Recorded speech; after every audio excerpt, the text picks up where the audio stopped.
This is Campbell. She is 2 weeks and 1 day today. I have been nursing her for the past 2 weeks and had some anxiety just because I hear all the nightmare stories from my friends who've recently had babies. And it has been challenging in many ways. And of course, my positioning, it's been, I've had backaches, and so any help that I can get from Dr. Griggs is wonderful. I'm Dr. Miriam Griggs, and I specialize in physical medicine and rehabilitation. Young women are so interested in making sure their children first, and very often they're so interested in making sure that that happens that they don't think a second time about their own positioning.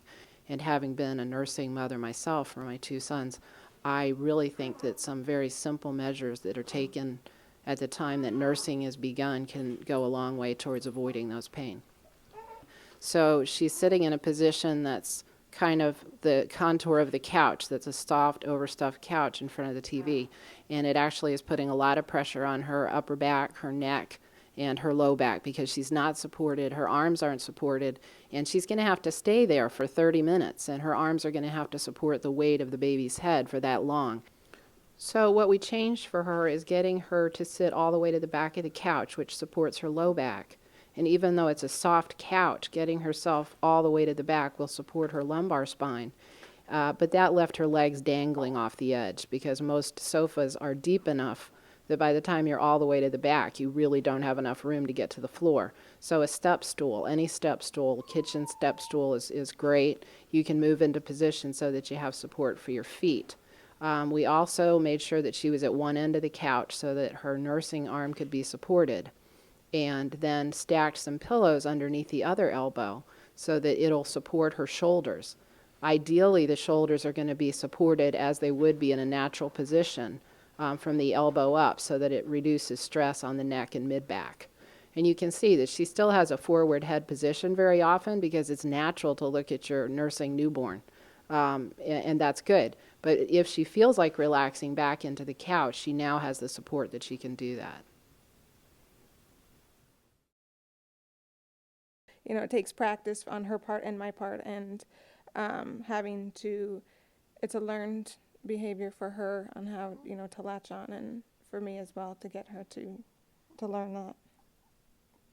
Well, we went from a position of her looking straight down at her breast, trying to make sure that the baby was latching on, and her arm was in a position to hold the breast so that the nipple was in good placement for the baby to latch on, to the time when the baby was actually latched on nicely and she was still holding that position. And if you hold that position for a long period of time, that leads to a lot of stress and pain in the arm and the neck. So I encouraged her to let her breast go back down into a position that was still comfortable for the baby and allow her arm to be underneath the baby's head and to let the shoulder relax. She still has a tendency to elevate that right shoulder. I think that's a very natural tendency because especially when you're new at nursing, you're not confident in exactly how this works, and you're afraid that the baby's going to come off the breast. And I think that's a very natural fear. But you have to consciously make an effort to say, okay, the baby's nursing now. We've been here for 5 minutes. Let me let my shoulder down. Let me let my arm relax. And make yourself comfortable in addition to the baby so it can be a good experience for both the mother and the nursing child. I'm hoping practice will help both of us in my pain and, her, because I know she gets frustrated too. So I'm thinking practice will help. A lot of the nursery chairs are designed to be comfortable. Some are, some aren't, but you can tell from her positioning that she's all the way to the back of the chair. Her low back is supported. She has her feet up, which allows her a bit more relaxation, and she's using a pillow called My Breast Friend. There are many pillows out there, and it actually doesn't have to be one specifically designed for nursing. There's another called a boppy pillow. The things they have in common are that they're U-shaped and they have a shelf on them for the baby to rest on.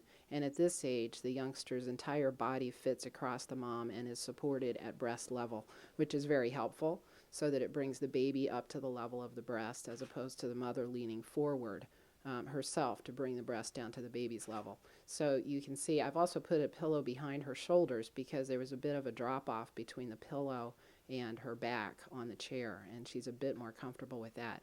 She might have to move that about halfway through if she finds that it's too stiff a support, but the next thing that she needs to do is try and relax into the position so she's not holding her shoulders up into a tense position.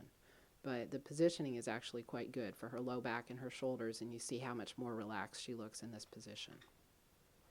So as a nursing mom, not specifically as a doctor, I came up with the idea that baskets or a group of things that you have next to you when you're nursing works very well, because you're so busy and you're in such a hurry to get the baby latched on and eating. Very often you don't think about the things you're going to need while you're there. You may think you're only going to be there for a quick minute, and you end up being there 30 or 35 minutes. So having a little basket at each station, nursing station that you set up, is very helpful. You can put things in there like water, saline solution if you wear contacts, definitely your portable phone, so that if you need to answer the telephone while you're nursing, it's right there. You might have something to read, maybe a snack. Whatever you think might become necessary while you're sitting there is very helpful and decreases frustration on your part. It's been going okay. We haven't gotten much sleep. She's up, every 2 hours for an hour and a half or so, so there's not much sleep going on here. Right here we have her lying down in the lying down nursing position, and you can breastfeed on both sides this way, either from rolling side to side or from putting a firm pillow on the underside so that you bring the baby up to the height of the upper breast. And the positioning supports that are very helpful are a pillow between the legs and a pillow behind the back. Any form of pillow will do, but if you're prepared, you can have that pillow there so that you can just pull it against your back, tuck it almost under you, and then roll back onto it so that it supports you. That's especially helpful for moms that might have had C-sections and have belly pain. It really reduces the amount of muscular stress in the area. And then you put the baby in position, and both mom and baby are fairly comfortable in this position, and then you can get some sleep, potentially while you're nursing. Well, there are lots of baby experts that recommend not letting the baby fall asleep after nursing in hopes of training the child to learn to fall asleep on their own. And while there's certainly a place for that, many times for a young mom, it's about survival. And if you've been awake all night and the baby has been keeping you awake, this offers an option for mom and baby to both sleep. And I know when I was a young mother with one child, did not know how to breastfeed, and the baby had colic, and I was repeatedly up all night. All that information went out the window for me because it just didn't work for me and my child. So I think every mom needs to be aware that the advice is out there, but you have to find out what's right for you so that you can enjoy your child and you can enjoy nursing.